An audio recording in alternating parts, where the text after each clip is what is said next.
These are two hot machines. I took a look at what the highest selling synths of 2021 are, according to reverb.com. And the OP-1 is number 1 10 years later. Like still? So that is something that obviously speaks for itself. Second is the Microfreak, and third is the Digitakt. I obviously don't know how close these numbers are, but these two are pretty much neck and neck and due for a comparison. An updated, fresh comparison. I'm very controversially presenting the Digitakt as like an RIP synth machine to the OP-1 because it can do a lot of things that the OP-1 can't. But that being said, the OP-1 covers territories that the Digitakt can't. So in the end, as per usual, the real question is what is right for you, and it really depends on what workflow you're looking for. Today's sponsor is DistroKid. If you're shopping for a music distributor, go with DistroKid and make sure to use the 7% discount linked in the description of this video. Members have access to plenty of free promotional tools, many of which I use for pretty much every single one of my releases. And so we'll be looking at 3 of those promotional tools later in this video. As for the Digitakt versus the OP-1, we'll be comparing price, build quality, aesthetic, composition, performance, and exporting features. What the Digitakt can do, what the OP-1 can't, vice versa. I've also left chapters in the description of this video if you're looking for something a bit more specific within this comparison. Price. Most of us, of course, know about the price of the OP-1 is $1,300 on Perfect Circuit. High prices are just something that's consistent with all of Teenage Engineering's products. I personally think that it is worth $1,300, but for some people it's hard to justify paying that amount of money for something that's limited compared to, I don't know, something like a DAW. So you could purchase a DAW plus a MIDI controller and have about 10 times the amount of control that the OP-1 has, but I mean, that could be said about any synth, really. You're paying for a very unique sounding portable synth with a one-of-a-kind workflow and hours upon hours of fun. The Digitakt is $800 on Perfect Circuit, so almost half the price. And depending on what you're going for, the Digitakt might be a much better option than the OP-1. And it's way cheaper. The thing that you're missing here is the synth aspect, so there's no actual synth engines programmed into the Digitakt. It's a sampling instrument. It's actually primarily designed to be a drum machine, so takt means rhythm, Digitakt. Whereas with the OP-1, there are several amazing sounding synth engines that have survived the test of time.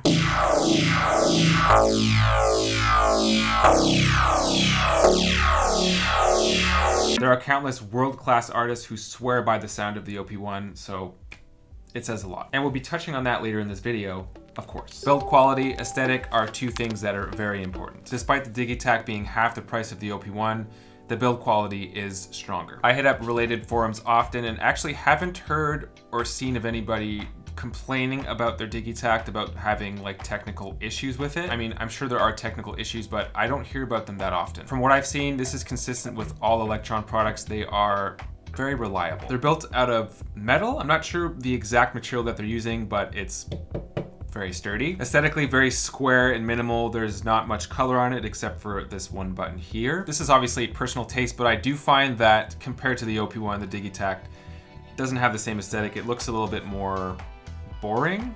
I mean, it depends on who you ask. But either way, there are ways to jazz it up a little bit, like I've done to my Digitone. And now for the OP-1 build quality. I'm not going to say that the OP-1 is cheap because it's really not. I will say that it's not quite as reliable and solid as the Digitakt is. You don't want to drop it. If you're traveling with it, you definitely want to bring a case. Shout out to analog cases. Just try not to drop it, take good care of it, and you should be fine. It's a little bit more on the delicate side. Aesthetic, once again, subjective, but I think that the OP-1 is a 10 on 10 for aesthetic. I think a big part of the reason why the OP-1 revolutionized the synth community is simply because of the aesthetic. You look at it, you're instantly curious. You're like, is this okay? This is a keyboard. What does this do? The colors, it kind of looks like a synth that IKEA would create. A lot of these social media platforms that you see the OP-1, they're very visual, like platforms like Instagram, TikTok, YouTube as well. And the OP-1 is really an eye catcher. 10 on 10. Okay, so let's touch on composition workflow. I'll start by saying that if you're starting fresh with either of these instruments, neither of them are a quick learning curve, but I think it's worth putting in that extra effort because the payoff is great. You're most likely gonna have to do some YouTubing with both of these, but I got you. I've left some tutorial links to help you guys out for the OP-1 as well as the Digitakt in the description. So let's take a look at some things that the Digitakt can do that the OP-1 cannot.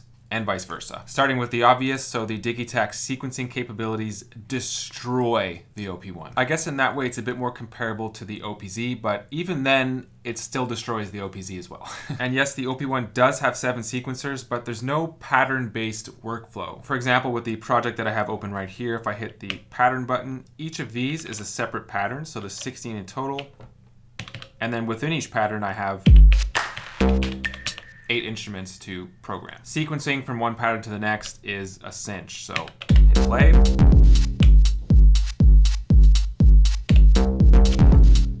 One, two, three, next pattern.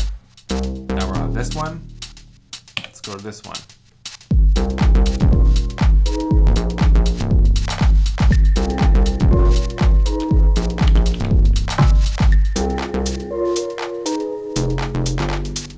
This sort of streamlined sequencing workflow does not exist with the OP-1. You do have a beautiful looking tape reel here, which I can fast forward through.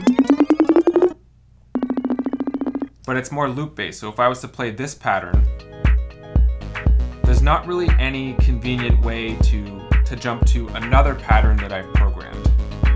So the OP-1 sort of confines you to a 4 or 8 bar loop. There's no seamless way to bounce around from one pattern to the next, like with the Digitakt. With all Elektron sequencers, the amount of precision and flexibility that you have, I would say they're some of the best on the market. I'll give you an idea of this. I'm going to clear this last pattern here.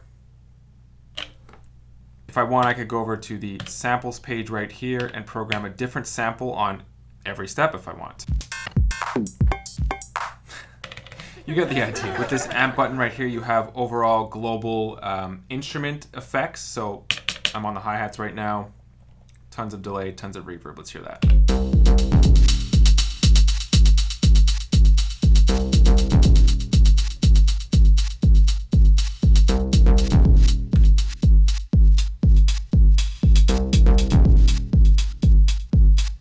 But if I want to isolate a specific hi-hat note within the sequence and add effects just to that, I could do that as well. We'll do that to this last hi-hat here, and we're really going to exaggerate it just to give you an idea of what it sounds like. Ready?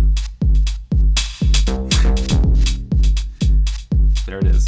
The most musical example I've ever shown. All of these 8 tracks are flexible in that way you could add and subtract parameters as you'd like. With the OP-1, you have 4 tracks, and even though you could add as many layers and parts onto each of those tracks, once you record them in with whatever effects that you're using, it's all baked into the track, so there's no going back. There's no undo button. That's what you're stuck with. And of course, all of this sequencing stuff that I'm mentioning with the Digitakt is non-existent. As I mentioned earlier, the OP-1 does have 7 sequencers, but it's just a completely different thing. I actually have an OP-1 playlist with individual videos going into each sequencer specifically, so there it is. And let's do something now. Let's get a quick cut going of each sequencer as well. Here we go.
And so what just happened right there, that's another thing about the OP-1. It's very spontaneous. I've never come up with anything like that before, and that's what happened. And while the Digitakt is also spontaneous, there aren't like as many magical moments as with the OP-1, at least for myself. It might be different for other people. There's just a lot of unique stuff in there, and again, with the aesthetic and all of the different graphics, it just kind of makes you want to explore even more.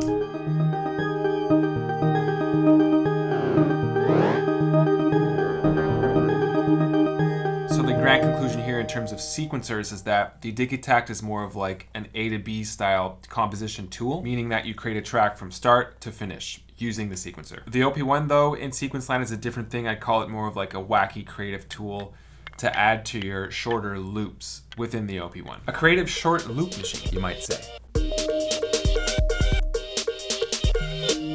In terms of sculpting sounds, both machines have plenty to choose from. One thing I love about the Digitakt is the LFO page. You have an option to add 2 LFOs, whereas there's just 1 on the OP-1. So let me hit you with a hands-on example right now. Here's a track I've been working on. You may have already heard it. Right, so let's solo that.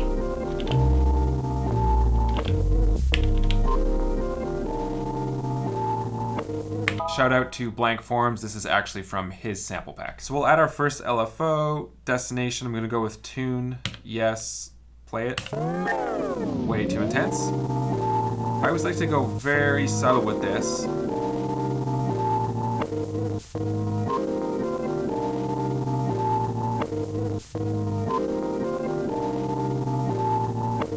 For LFO2, we're gonna go with frequency. Add a little sweeping thing here. Yes. Let's play it.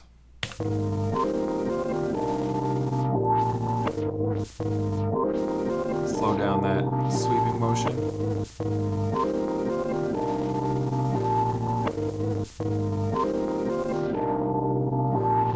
Okay, so that's obviously too intense.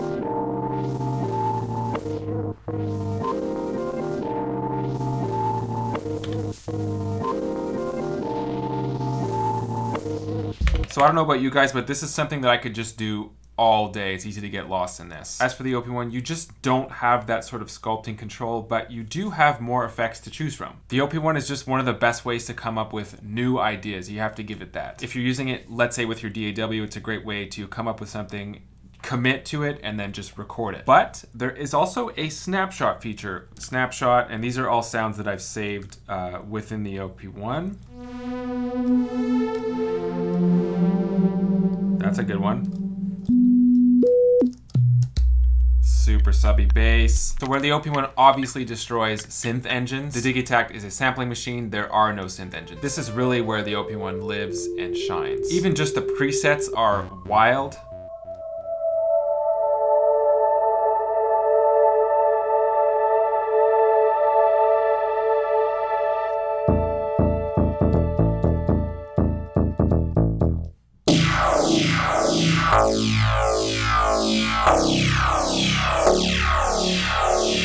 There's not really too much more that I could say about it. I think that these sounds really just speak for themselves. That being said, so the counter argument to that with the Digitakt is that you could basically find any sample, any sound that you want on the internet for super cheap or free. So arguably you could upload that into the Digitakt and have a whole new canvas to work from. I mean, you could even sample the OP-1 into the Digitakt, but then you're depending on samples, which can be limiting. So in this department, the OP-1 definitely wins by a landslide. Speaking of sampling, both of these can sample, but they're different. With the OP-1, you could play a sample directly into the line in. You could also record something acoustic through the mic. Here's an example of something that I've already sampled into the OP-1. So this is what it looks like. It's very visual. You can see the chops that you're playing.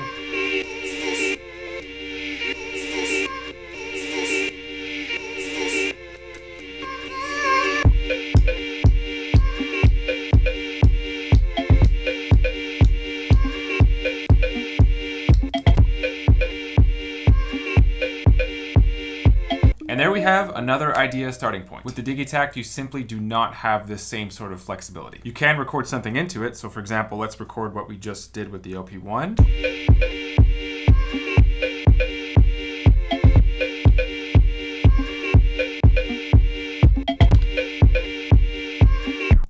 And there we have our sample. I could preview it like this. From there, you could chop the sample up and maybe save one shots or longer samples if you'd like. From there, you would save them on the Digitakt and you'd have access to them on the sound pool. You could assign them from there. So in terms of sampling, the OP-1 I would say is the winner as well. Digitakt not quite as streamlined and intuitive. There's also a tactile feel to the OP-1. You're able to finger drum with it. In terms of performance, both the OP-1 and the Digitakt are great for performing, but in different ways. In my 3 years of experience with the OP-1, I would say that it's limited to shorter performances if you're doing everything within the unit itself. You see a lot of people doing like minute-long Instagram performances, which it really is great for. It kind of captures your attention. But at least for me, it's harder to hold people's attention for more than a minute because, like I said, there's no pattern sequencer. You can't jump around from one pattern to the next. You're confined to one loop. But there's a place for short Instagram performances on Instagram. There's this master effects page, which I really like to use for live performances. You could actually save effects parameters. So for example, this will be effects parameter 1, and this will be effects parameter 2. We'll jump back and forth between those.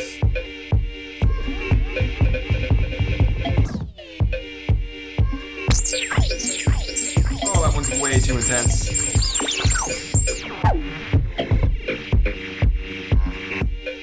Okay, and then from there we can mute tracks if we want, or solo tracks.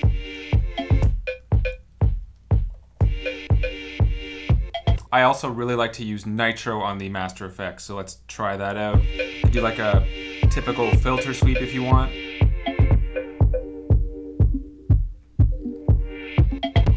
And then I've saved 2 parameters as well.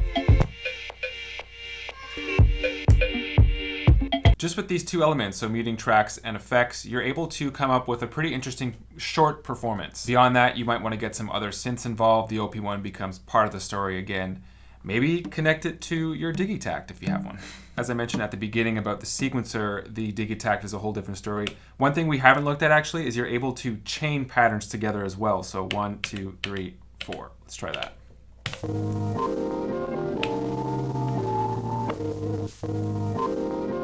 It'll automatically go to pattern 2.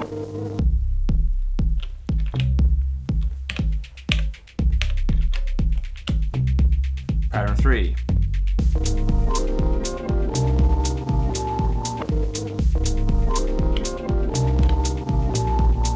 So that's 16 patterns per bank, and I believe 8 banks. With the Digitakt, global effects are also a thing, and I could use them for transitions from one section to another.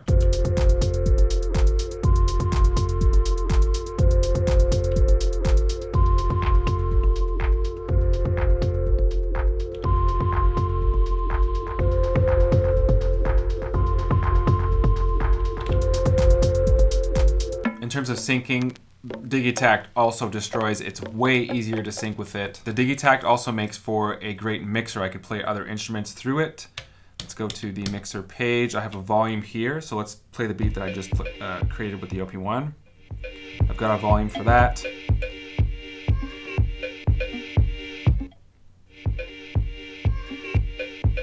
And I'm also able to do the same thing with a second external instrument. The OP-1 dreams of doing this. In terms of syncing, it's a lot more difficult with the OP-1. You have to get like external MIDI hub ports, whatever they're called, involved, and no one wants to do that. Another really important thing now that often goes overlooked with synths and groove boxes is exporting options. This is another department where I think the Digitakt wins, and that's because of Elektron's DAW software, Overbridge 2.0. You could seamlessly export a live performance into your DAW via USB with Overbridge. And it checks out. I tried it out. It works just fine. You could even control parameters through the software, but I don't ever really see myself using that. I'd rather go DAW-less for those sorts of things. From what I've heard in the past, there's been a lot of bugs with Overbridge 2.0, but I actually didn't have any issues with it, so maybe those bugs were resolved. With the latest OP-1 update, exporting via USB is also possible, but you can't do it to individual stems in real time like with the Digitakt. You can export and like drop individual stems into your computer from the OP-1, but the workflow is just not quite the same. Like I said, you're sort of limited to that 4-bar loop, so it's tougher to bounce an entire track like with the Digitakt, and then just start mixing from there. Another win for Digitakt, in my opinion. So the Digitakt is a very strong competitor to the OP-1, but it seems like the OP-1 is still number one, even 10 years later. There is no perfect synth, groovebox, or machine. Unfortunately, you know what it is. In the end, it's all about just finding what's right for you, and hopefully this video helped you out in some way. Let's take a second to talk about DistroKid. If you're looking for a music distributor, there's a 7% discount for DistroKid linked in the description, so go get it if you're interested. Here are 3 promotional tools that they offer. I use these for all of my releases. Promo cards, so these are very aesthetically pleasing and nicely cropped cards to promote your singles. All you have to do is choose the single that you want to promote, and there are dozens of cards to choose from. They're perfect for that vertical format that's so popular these days. So Instagram Reels, maybe TikTok, YouTube Shorts, maybe even Instagram Stories. Second is Hyperfollow, which is essentially a link in bio link. So if you're currently paying monthly for some other link in bio company, this might be a good reason to change. You'd be saving a lot of money in that case. They're really clean too. So social links, you can embed a video, you can embed your latest single, other links that you want to lead people to. And third is Upstream. All you have to do is tick this little box. This instantly gives smaller and even major labels access to your behind the scenes streaming information, and they will contact you if they're interested and if that's a route that you'd like to take. Affiliate links for the OP-1 and the Digitakt are in the description. If you're into buying either of these pieces of gear, please support me while you're doing it. I would make a small commission off of the sale, but it doesn't cost you anything extra. Hope that you subscribe if you are into this sort of content. Tons more coming. Hope to see you soon.